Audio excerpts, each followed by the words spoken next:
Excuse me. Welcome everyone to a new episode of Taking Up Space, a Michele Mayer podcast. Excuse me. Super excited about coming forward today with another thought-provoking conversation for y'all. Today, as usual, we got a hot topic and something that I'm thankful that I'm able to graduate to and kind of lay at your feet. You know, this new Bible study will be my last Bible study, I believe. It depends on how it goes. In the Old Testament, I would have gone from Genesis all the way to the end of the Old Testament by Wednesday. And I'm super thankful for that. I'm very proud of myself. Who would have ever thought that I'd be on here conveying the truth of God by way of biblical stories to you all? It's an amazing journey, and it's a testament to God. It truly is a testament to God showing himself through people. Just God working as God does through people. And I am just in awe of how God has worked over the past seasons of my life. Literally. I'm just in awe of it. And it even reinforces within me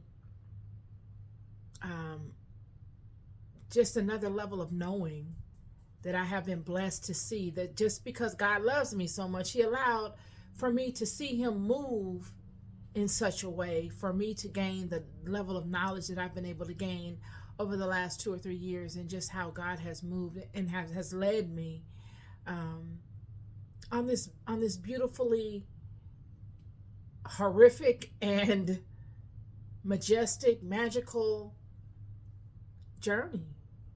So, you know, I'm just here conveying to you all of the activities as I experience them, and all of which I have experienced thus far. I have a whole library of content that I've experienced thus far. As I told you, I began this journey with a YouTube channel. One moment. Sorry about that. I began this journey doing YouTube videos during COVID, you guys. And I would sit outside in my car as a release because I have all these thoughts going on in my mind that I'm pondering, and information that I'm constantly reading and uploading. And it was just an avenue for me to convey and release that which God would move through me. And in those conveyances, I would speak to certain things such as Phoenicia. I would speak to the Jinn. I would speak to King Solomon and different biblical characters, and my philosophies on life in general.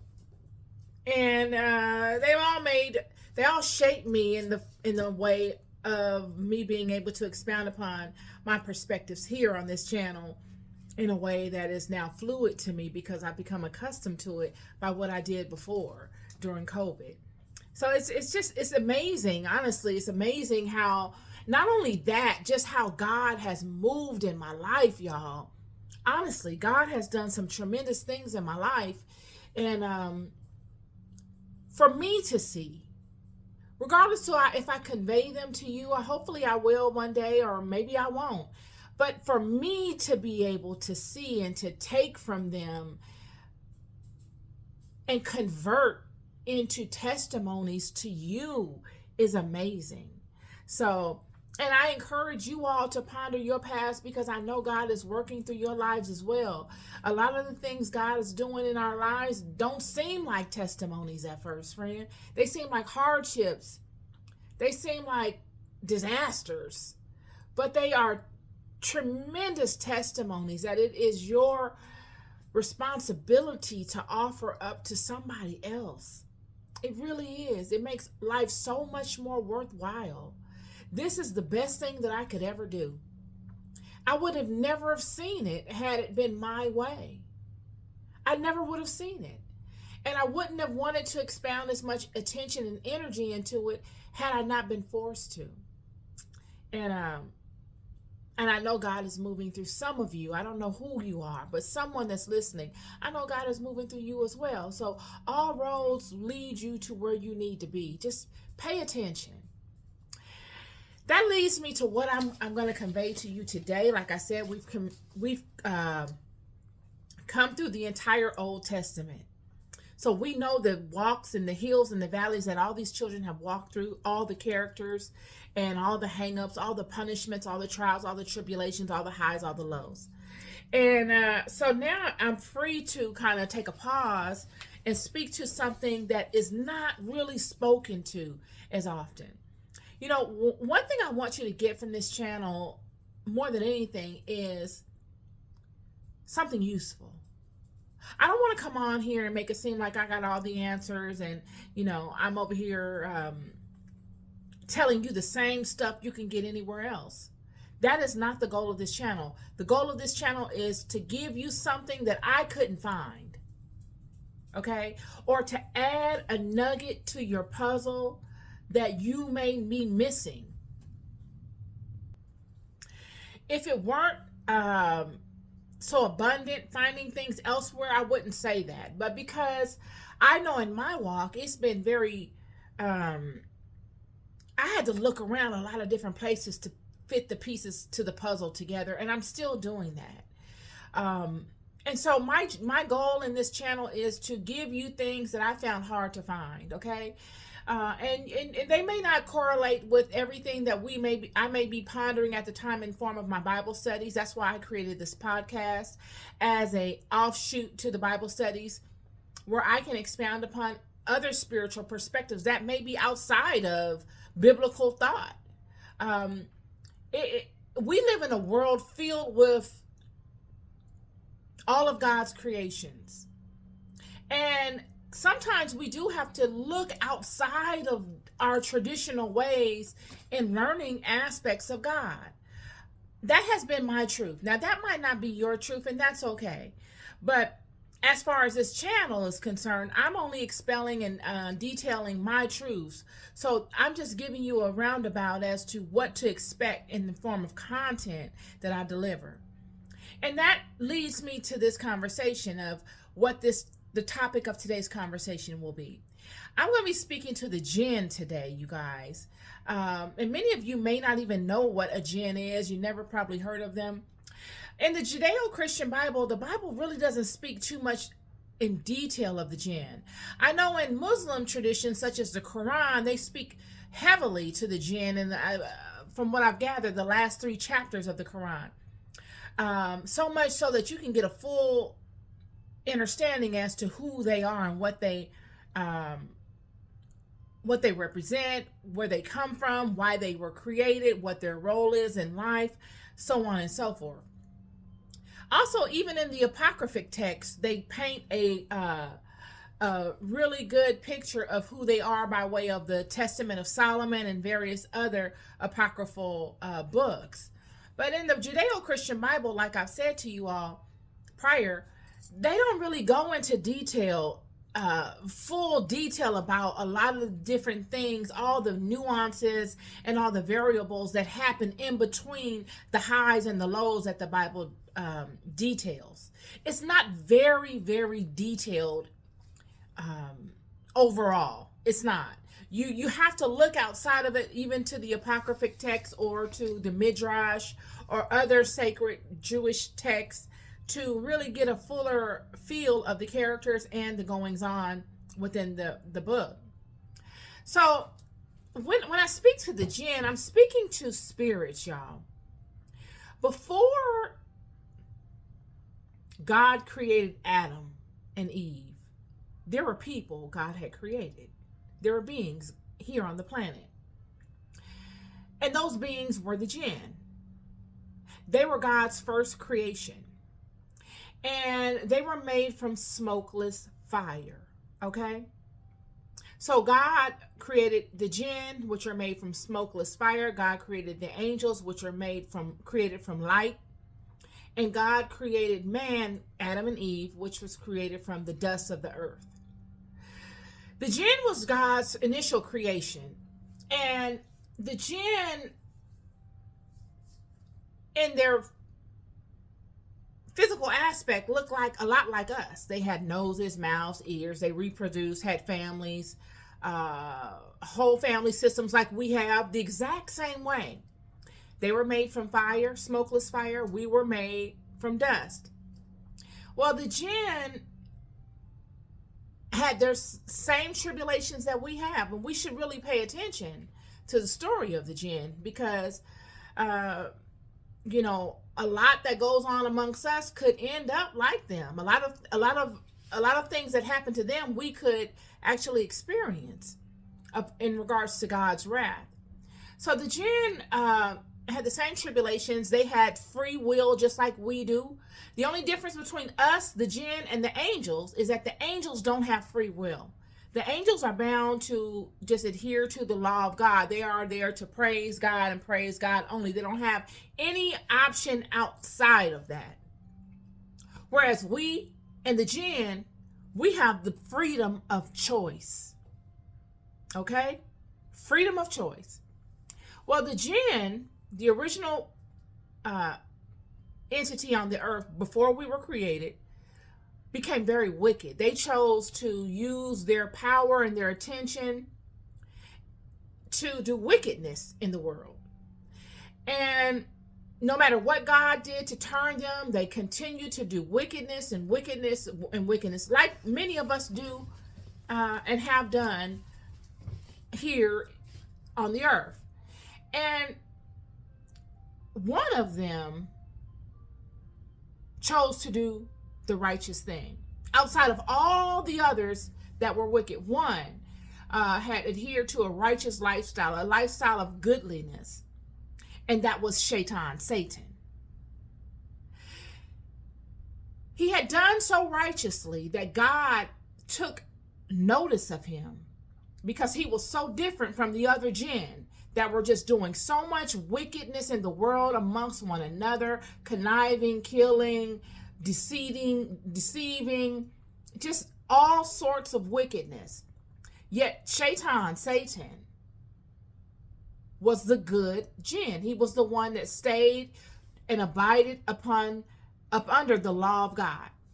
And God acknowledged him, and God praised him, and God said, I will set you apart. And God established him in the angelic heavenly realm. He took him from this earthly realm and promoted him to the heavenly realm. And while in that, he shone brilliant. This is where we get the brilliancy and the beauty of him from, which in Muslim text, in the Quran, I think it's in the Surah, he's not described as beautiful. He's not described as beautiful at all. None of the jinn are described as beautiful at all. But because he was set apart, and because of his goodliness and his righteous temperament, he was described as beautiful, and he was described as singular and set apart because he was different from all the other wicked jinn. Long story short, he's set apart and established in the heavenly realms, even though he is not of the heavenly realms. He's of the earthly realm. But just like God did with Enoch, he took him up with his angels to the heavenly realm, and he had the angels show Enoch around. It is similar to what is going on with Satan, it seems. Satan is now residing in the heavenly realms, and God is showing Satan certain things. And Satan wages war with all of the jinn that are here in the world doing the wickedness. And he binds them because God told him to the sea. So now the jinn have fallen. All his brethren have fallen in the hierarchy of things. And now they are bound into the sea. They are not land bound any longer. They're bound to the sea. And Satan is still separate from them because of the righteousness he did in the world. And he is in the heavenly realm. And then God creates man. And Satan is there when God creates man. And Satan sees how God fashions man and he creates him. But Satan finds out that God wants him. God created man for Satan and the angels to bow to him. And this is where the problem starts. The word bow means to serve. It doesn't just mean to bow to me when I walk in the room. No. When God says for Satan to bow to man, or for the angels to bow to man, it is for the angels and for Satan to serve man. What does serve mean? Well, when many of us are in situations, whether we are born into this world, it is said that we are given an angel to help us. That is a service. Whether we find ourselves in chaotic situations and we get the attention of angels because of our spirit calling out or our emotions swelling up and alerting themselves, angels come to our aid. That is a service. So this is what the jinn, all of Satan's people, including Satan, was supposed to do. But because Satan had been separate from his brethren and his sistren, and he had been promoted, he thought that he would be different. He had been promoted to the angelic realm.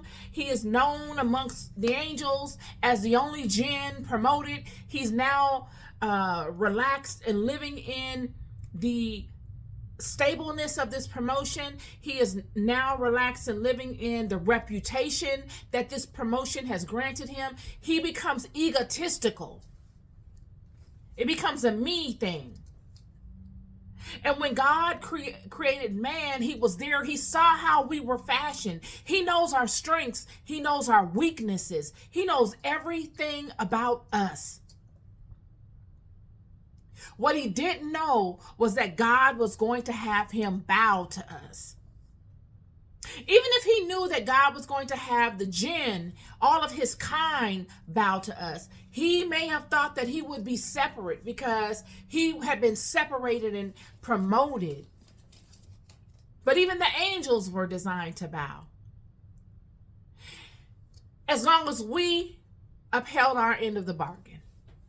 That's the whole hook to it. As long as we stay in alignment, we reap the benefits of this servitude. But if we fall out of alignment, we don't reap the benefits of the protection of as many angels. We don't have the services that would normally be available to us when we align ourselves to the will of God. He knows all of these things, y'all. I'm going to keep going. So he wages war with us. He has a tantrum. He shows his true nature. This is why I keep telling y'all, you never know someone till they get in a certain type of situation. We will judge and condemn each other for things, knowing darn well we've done them. When we should really be empathizing with each other and glad that we get to see one another go through things. Because I'd rather see the reaction of someone under intense chaos, at least I know what I'm dealing with, than to see someone's reaction when all is well and you're basking in your promotion and you're sitting there and your feet are up and you're in your house of cedar and you have no enemies. I don't care who you are at that point, everybody is your friend.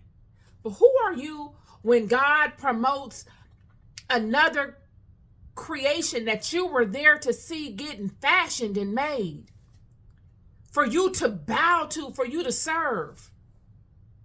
Who are you then? Who are you when there's no way out? When you can't wiggle your way out. There was no way for Satan to wiggle his way out of that. God said what he said, and we all know when God says something, he don't take it back. If he made the angels bow, why would he not let Satan bow? The same angels that took Satan up and sat him in front of God, these mighty angels, Michael and Gabriel and all of these angels, why wouldn't he make Satan bow? Yet Satan's truest nature showed itself. He said, I'm not bowing to this. This is less than me. You want me to serve this thing? You want me to show this thing all that I know? And that's my lifelong duty? And God punished him. And Satan made it his business, and all of the jinn, to trip us up. If he could trip us up He could prove himself to God and say, I told you. I told you not to trust them. I told you they were this. I told you they were that. It is his job to do that. Had he not been there doing that, had he played his righteous part and done what God had asked him to do, we would be above him. But because he knew us and he knew how we were fashioned and he knew the system, he used all that he knew to trip us up and then blame us for our trips. This is why God has had so much patience with these children. This is why God, throughout the entire Old Testament, we've gone from Genesis all the way to the end of the book of the Old Testament. And I had wondered, and I know all of you all had too, why do these children keep snagging themselves up? And gosh, God has been so patient with us. Why these children keep snagging is because they got an enemy that is very subtle. He's wise. Satan's people, the Jinn, had been here thousands of years before we were created. Friend, the Jinn lived thousands of years. I have done research on this for years. Okay? This is nothing new for me. I have been perplexed with this. The Jinn lived thousands of years. You got good ones and you got bad ones. They are just like us. Some of them believe in religion. Some of them believe in spiritual systems. Some of them honor God, the God of Israel. Some of them don't. Some of them honor Allah. They have whole families, just like we do. Their differences is that they're wise, and a lot of them are evil. They can fly. They live in clouds. They are of fire. Some of them are of bronze. Some of them are of gold, smoke, wind. You cannot see them. That's why, see, everything I've said to you all along made sense. You just didn't know where I was going with it. When I've said to you, I'm sitting in this room and it looks like there's no one else in here but me. But if I move my hand fast enough, you won't see it. And that's how energy moves. It moves at such a high frequency that you don't see it. But it doesn't mean it's not here with you. That is the Jinn. They live in the unseen realm, but they can manifest themselves at will in the physical, in any type of vessel that they choose. They can choose to manifest themselves as a person. A lot of times they manifest as animals, donkeys, dogs, snakes. When Jesus was born in the manger, a lot of people wonder, well, why was Jesus born in the manger? There's a lot of reasons to that and a lot of symbolism to that. One of which, donkeys and goats, not donkeys, goats, one of the animals, and lambs, they don't agree with. You won't find them congregating around these animals. So it was symbolic in that sense. A lot of the stuff in the Bible, when you're speaking to all of these hang-ups and all of these nations, a lot of them got their power by working with the Jinn. The Jinn are like the genie in the bottle. They'll grant you your first 2 wishes, but your third one's not going to be the way you want it. The tricksters, all these trickster theories. Okay? So their original job was to help man. That was their original job. And some of them do.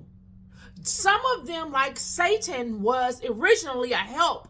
He was a righteous Jinn. What turned him was the jealousy he saw when God made him bow to man. He wasn't jealous at the creation of man. He was there and saw it. This goes back to what I keep telling you guys about these dreams. Every dream is not of God, friend. We got to take off of our scary eyes and we got to be able to look at the environment we're in without being afraid. God himself knows the battle we're in. God knows that there's deceit all around. So why would God ask us to just ignore all of the things in life? And we've got this monumental adversary on our heels.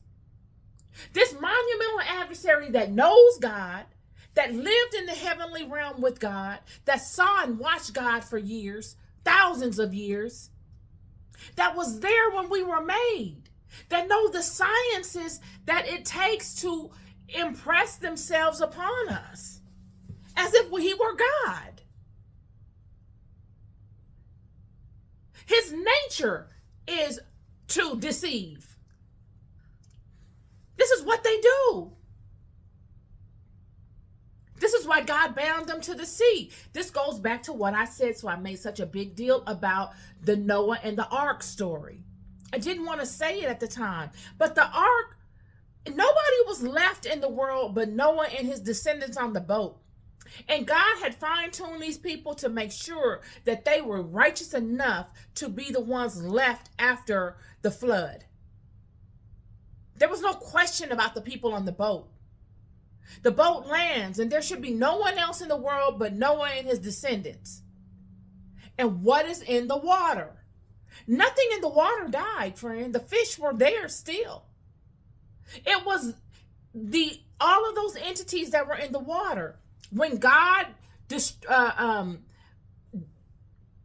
demoted the Jinn, he sent them into the water by way of Satan. He knew exactly where they were because he's the one that sent them there.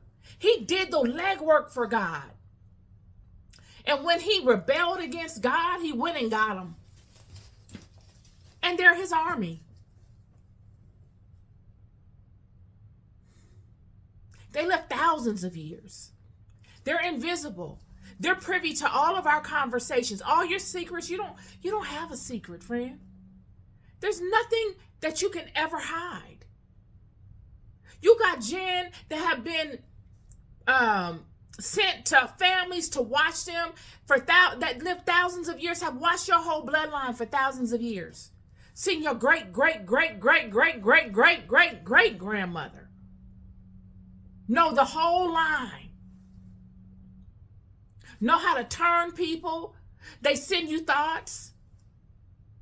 They send you dreams. They know the science of the mind.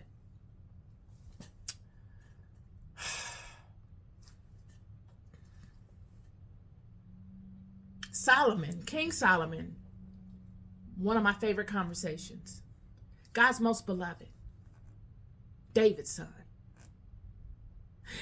In the Testament of Solomon here, chapter 2, it says, "Now when I, Solomon, heard this, I entered the temple of God and prayed with all my soul night and day that the demon might be delivered into my hands and that I might gain authority over him." He's talking about a jinn.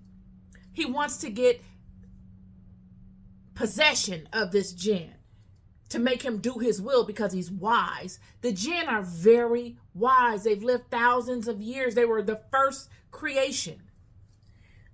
And it came about through my prayer that grace was given to me from the Lord of hosts by his chief messenger, Michael. He brought me a little ring having a seal consisting of an engraved stone and said to me, "Take, O Solomon, king, son of David, the gift which the Lord God, the highest of hosts, has sent you. With it you will lock up all demons on the earth, both male and female, and with their help you will build up Jerusalem. But you must wear this seal of God, and this engraving of the seal of the ring sent to you is a petalpha." And I, Solomon, was overjoyed and praised and glorified the God of the heavens and earth. And on the next day I called the boy and gave him the ring and said to him, "Take this, and at the hour in which the demon will come to you, throw this ring at his chest, at the chest of the demon, and say to him, 'In the name of God, King Solomon calls you here.' And then come running to me without having any misgivings of fear in respect of anything you may hear on the part of the demon."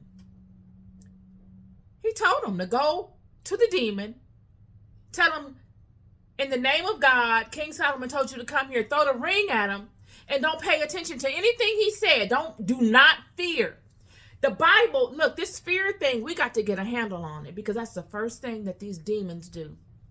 And the shaitans of the world do. They need you to fear. Do not fear. and come back and tell me what happened. King Solomon, God's most beloved, the greatest to ever do it, had, listen, where is it? He had these demons build the temple of Jerusalem.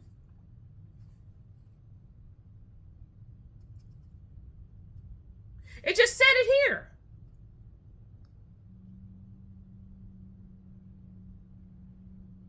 With it, you will lock up all demons of the earth, both male and female, and with their help, you will build up Jerusalem. These jinn, a lot of them are real strong and they fast, they fly. This is where you get these big boulders. All of them boulders that you see in Egypt, that's jinn. They are the craftsmen. When you look at Phoenicia and you look at the boats and you look at the man of the sea, because that's what they were seafarers. Could they have been working with the jinn? The jinn are within the sea. The sea is their domain. That is their kingdom. Who could teach you to navigate the seas better than the jinn? Who could control the winds? When you're riding a boat, the boat doesn't steer itself. The water don't steer the boat. The wind steers the boat. It is said that Solomon could understand the winds. He could talk to birds.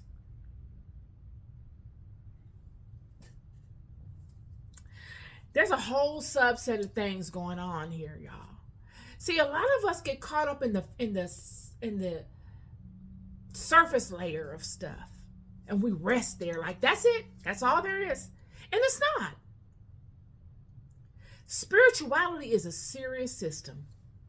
My hat is off to any spiritual person. It takes a lot of guts. It's a walk. A lot of people say, you don't have a lot of friends, and I don't see you doing this, and I don't see you doing. I've done all of that, and I love all my friends. I have nothing against anybody that I've been friends with. I love all of them.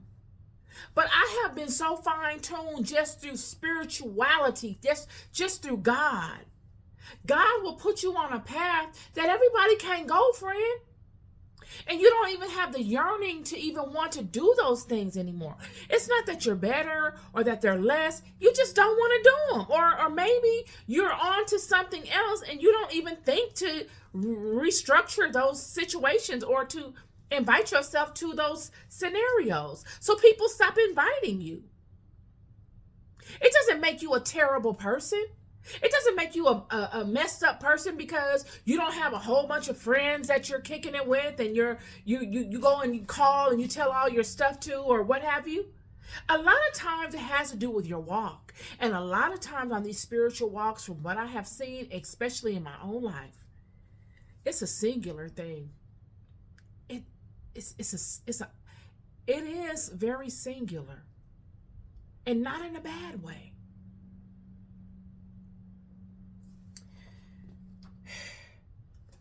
I wanted to come on and give you a perspective of the jinn. Just a bird's eye perspective. This is nothing deep. This is very surface level. This is my second video because I did one before and I kind of went into some other stuff, and I don't really want to do that. When you look at Akhenaten in Egypt,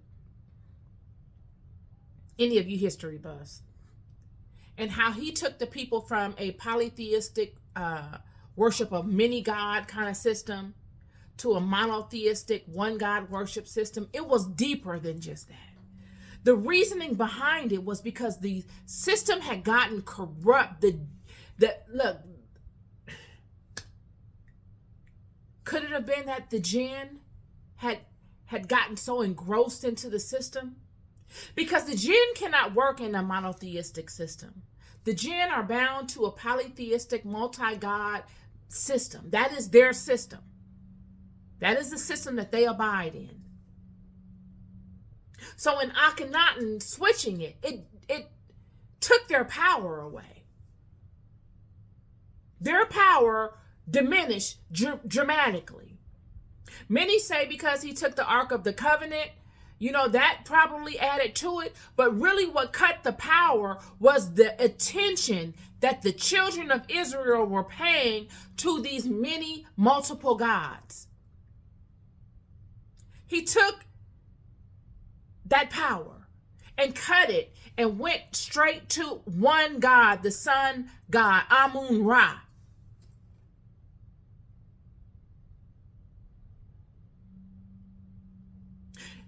I mean, it's a lot. You look at Moses in the burning bush.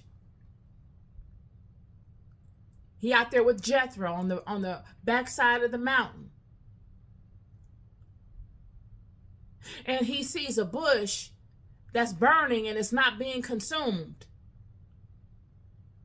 These Jinn are of smokeless fire. If something is burning and it's not being consumed, wouldn't you say it's not smoking? It's no smoke. Because if something is being consumed, it lets off smoke.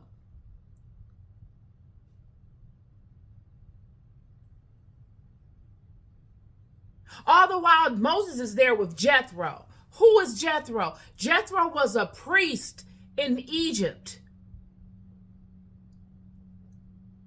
During the time right before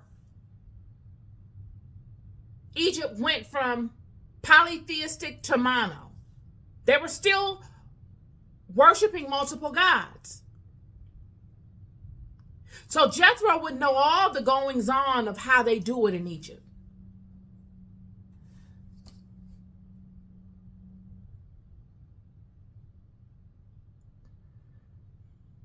It's interesting. It's very interesting. So when I say these things like, okay, you guys be careful. All the dreams that you're getting, they not of God, y'all.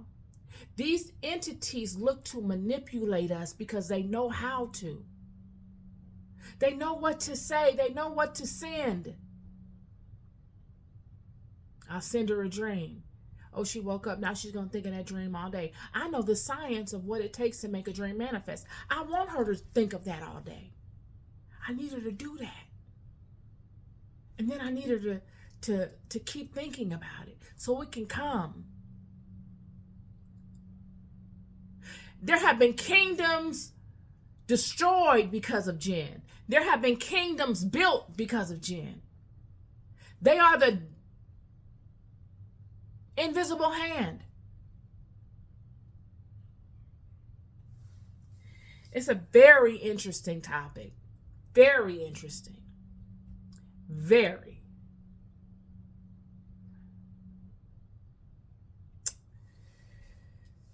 That's my podcast conversation for y'all today, and that's just some surface level stuff because this thing can go very deep.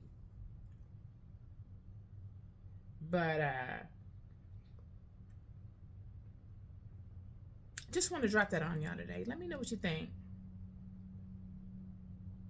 Be good to yourselves and be good to each other. Peace and love.